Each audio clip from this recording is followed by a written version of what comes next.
Magandang araw! Narito tayong muli upang mag-aral ng asignaturang Filipino.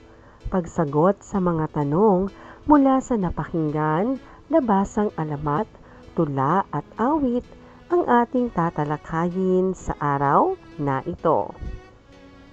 Mahilig ka bang magbasa? Ano-ano ang mga nabasa mong alamat, tula o awit?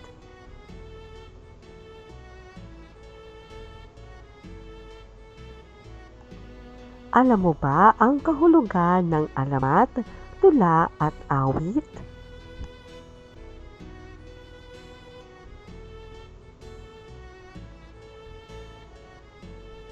Ang alamat ay kwento tungkol sa pinagmulan ng mga bagay o lugar. Ito ay maaaring totoong bahagi ng kasaysayan o kathang isip lamang.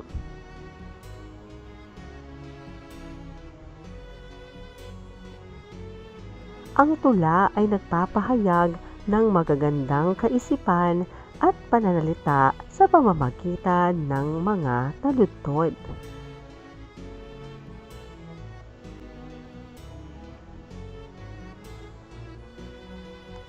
Ang awit ay uri ng mahabang tunang pasalaysay na binubuo ng mga saknong at taludtod. Ito ay pangkalahatang tawag sa kanta o musikang pangboses.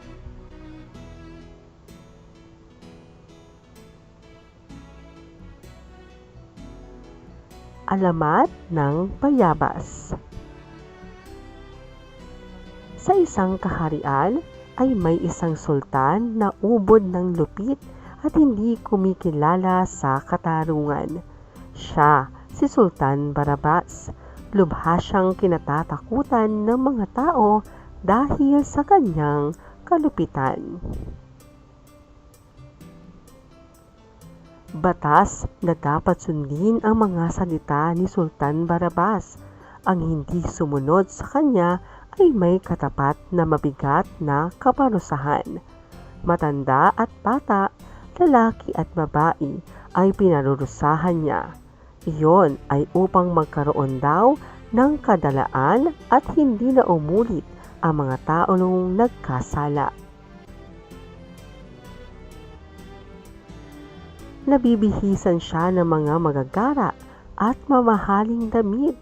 Laging nakalagay sa kanyang ulo ang gintong koronang ipinasadya pa niya sa malayong bayan. Ang koronang iyon ay isinusuot niya saan man magpunta. Pagpapakita ito ng kanyang kapangyarihan at pagiging mataas sa lahat. Masasarap ang kanyang mga pagkain, ngunit ubod naman siya ng damot. Walang nakahihingi sa kanya ng tulong o kahit konting pagkain. Ang kanyang malawak na hardin ay may tanim na iba't ibang punong namumunga ay hindi niya hinahayaang mapasok ninuman. Siya lamang at ang mga aliping tagapitas ng mga bungang kahoy ang nakakapasok doon. Mas mabuti pa sa kanya ang mabulok ang mga bunga ng puno kaysa ipakain sa iba. Isang araw ay may isang mangingisda na ipinahuli ng sultan sa kanyang mga tauhan dahil masyado itong ginabi sa pangingisda. Walang awa niyang ipinakulong at iniutos na pahirapan ang pobreng mangingisda upang magtanda.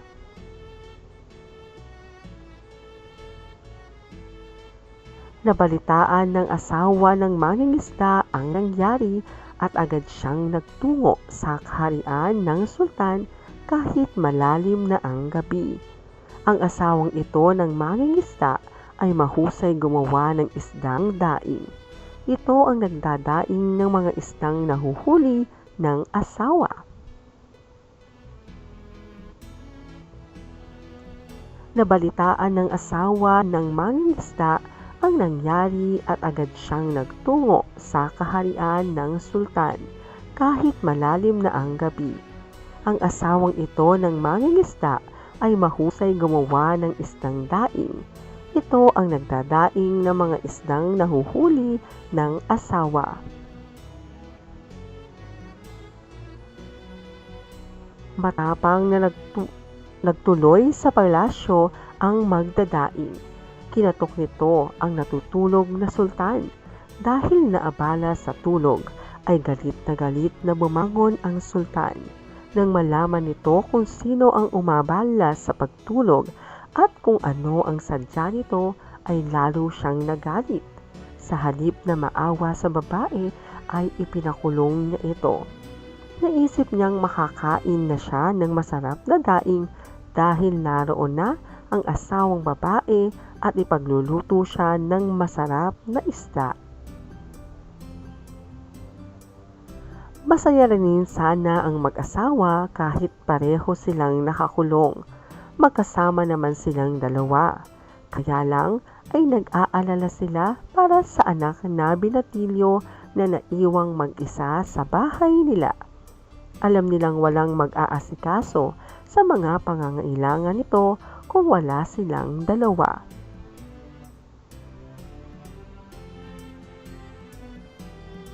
Ang hindi nila alam ay inaalagaan ng mga diwata sa gubat ang kanilang anak. Ang mga ito ang nagbibigay ng pagkain sa binatilyo araw-araw. Isang araw, naisipan ng binatilyo na puntahan si Sultan Barabas, ibig nang hilingin at dito na palayain na ang kanyang ama't ina. Sinamahan siya ng mga diwata sa pagtungo sa palasyo. Nang makaharap ng binatilyo ang sultan, ay tahasan nitong sinabi na dapat siyang bigyan ng pagkain dahil ang kinakain nito ay ang isdang pinaghirapang hulihin ng kanyang ama at idinaing ng kanyang ina.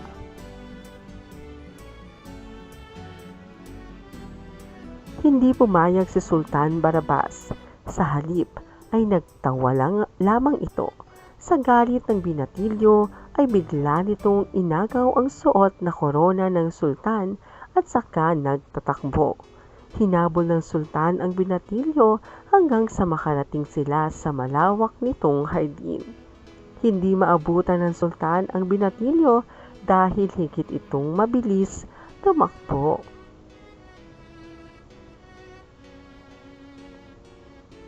Pagod na pagod ang sultan. Humihingal itong huminto sa tapat ng isang malaking puno. Habol nito ang paghinga at dakot ang dibdib na naninikip. Sa isang saglit ay bigla na lamang itong natumba at noon din ay agad itong binawian ng buhay. Sa hardin ding iyon siya ipinalibing. Nagkaroon ng bagong sultan. Ito ay higit na mabait at makatarungan kaysa kay Sultan Barabas. Binuksan nito sa lahat ang malawak na hardin upang makakain ng bungang kahoy ang sino mang may nais kumain. Lumipas ang mga araw. Napansin ng mga tao na may bagong halaman na tumubo sa pinaglibingan kay Sultan Barabas. Lumaki at namunga ang nasabing puno. Nang tikman nila ang bubot pang bunga ay napangiwi silang lahat. Ang pait, sabi ng isa. Simpait ng ugali ni Sultan Barabas.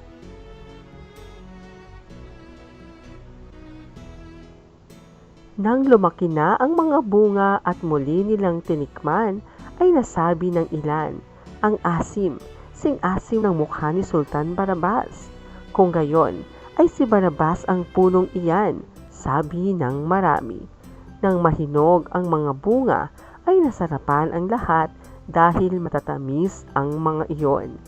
Mula noon ay nakagiliwan ang bunga ng puno at nang lumaon ay tinawag na bayabas. Ano ang pangalan ng sultan? Ang pangalan ng sultan ay Barabas. Bakit ayaw sa kanya ng mga tao? Ayaw ng mga tao sa sultan dahil sa kanyang kalupitan. Sino ang kanyang ipinahuli? Ipinahuli niya ang isang mangingisda. Ano ang nangyari kay Sultan Barabas? Si Sultan Barabas ay binawian ng buhay. Ano ang natagpuan ng mga tao sa hardin? Natagpuan nila ang isang bagong tubong halaman sa pinaglibingan kay Sultan Barabas. Ano ang aral na napulot mo sa alamat? Ipaliwanag. Ang aral po na aking napulot mula sa alamat ay maging isang mabuting tao. Dahil kapag tayo po ay mabuti sa kapwa, maraming mga bagay na magaganda ang sa atin darating. Gawin natin. Magbigay ng hinuha sa kinalabasan ng pangyayari sa iyong napakinggan o nabasang alamat. Iguhit mo ito sa isang malinis na papel. Sumulat ng pangungusap na nagpapaliwanag sa iyong iginuhit.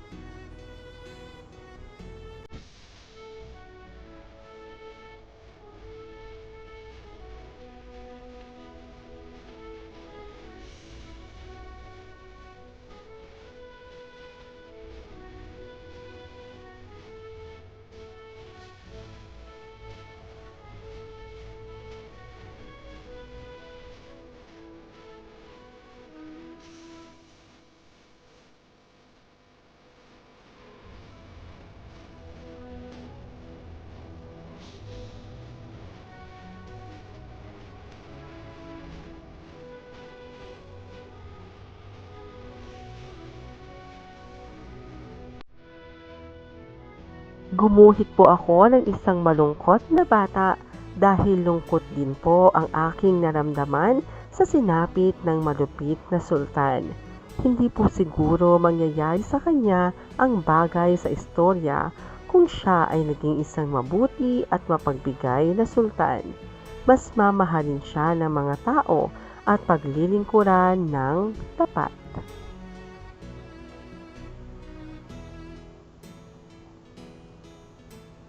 Kabukiran ni Maria Lelaine E. Bernabe. Ang kabukiran ay tunay na kay ganda, bahagi na ito ng aking kabataan. Tumulong upang ako ay makapag-aral, hindi malilimutan at laging binabalikan.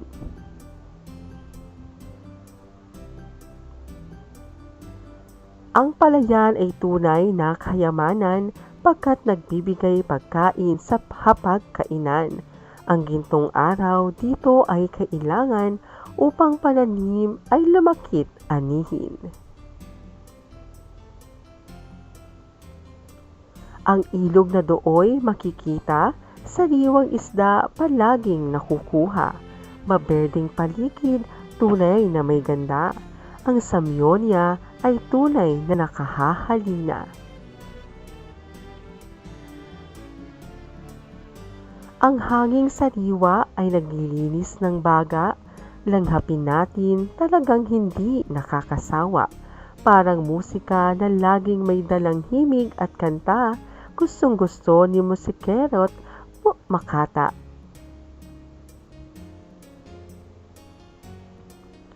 Ang hanging sariwa ay naglilinis ng baga, langhapin natin talagang di nakakasawa. Parang musika na laging may dalang himig at kanta, gustong gusto ni musikero't makata.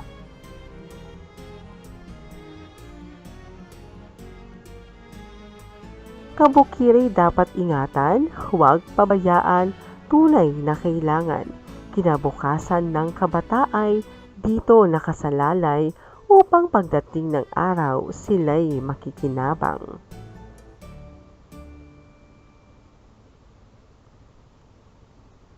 Gawin natin. Tukuyin ang mga salitang binibigyang kahulugan ng mga pangungusap sa ibaba. Hanapin ang sagot sa tulang kabukiran.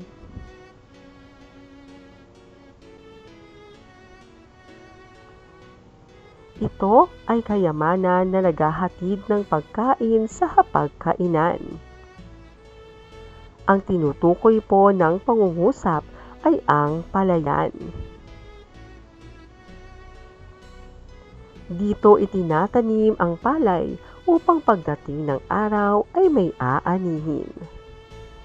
Ang tinutukoy din po ng pangungusap ay ang palayan. Masarap ditong maligo at manghuli ng sariwang isda. Ang tinutukoy po ng pangungusap ay ang ilog. Kulay ng paligid ang makikita, ang samyon niya'y tunay na nakahahalina. Ang tinutukoy po sa pangungusap ay ang paligid ng kabukiran. Ito ay laging may dalang himig, masarap pakinggan at sabayan ng pag-awit. Ang tinutukoy po sa pangungusap ay sariwang hangin. Gawin natin. Awitin ang kantang Masdan Mo ang Kapaligiran. Magbigay ng hinuha sa nais ipahiwatig ng awitin.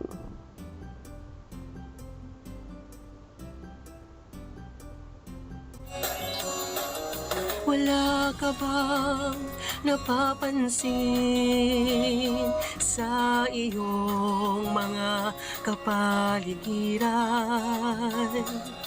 Kay dumi na ng hangin, pati na ang mga ilog natin. Hindi na masama ang pagulat at malayo-layo na rin ang ating narating. Ngunit masdan mo ang tubig sa dagat, dati kulay asul, ngayon'y naging itim. Ang mga duming ating ikinalat sa hangin, sa langit huwag na nating paabutin. Upang kung tayo'y pumanuman, sariwang hangin sa langit natin matitikman. Mayroon lang akong hinihiling, sa aking pagpanaw sana'y tagulan. Gitara ko ay aking dadalhin upang sa ulap na lang tayo makanta.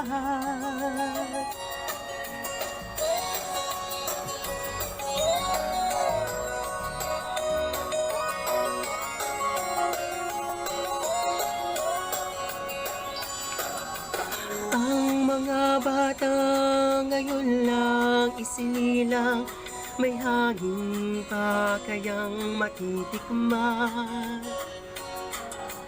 May mga puno pa kaya silang aakyatin, may mga ilog pa kayang lalanguyan. Hindi na masama ang pagulat kung hindi nakakasira ng kalikasan. Bakit di natin pag-isipan ang nangyayari sa ating kapaligiran? Dadating ang panahon, mga ibong gala ay wala nang madadapuan. Masdan mo ang mga punong dati ay kay tatag, ngayon na mamatay dahil sa ating kalokohan.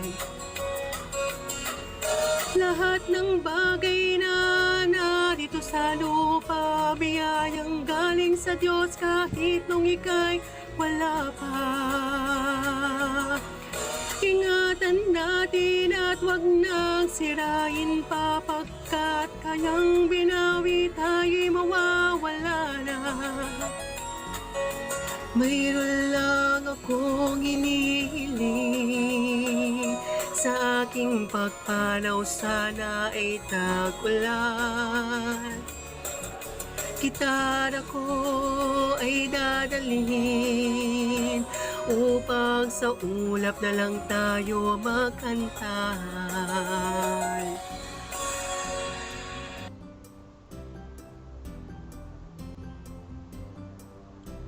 Ang awiting Masdan Mo ang Kapaligiran ay nagbibigay ng mensahe ng kahalagahan ng malinis at maayos na kapaligiran.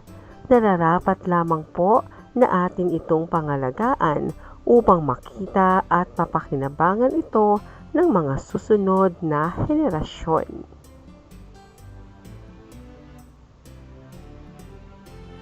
Ang mga hinuha ay sinasabing mga hula lamang o palagay ng isang tao. Ito ay mga pangyayaring walang katiyakan kung magiging totoo man o hindi.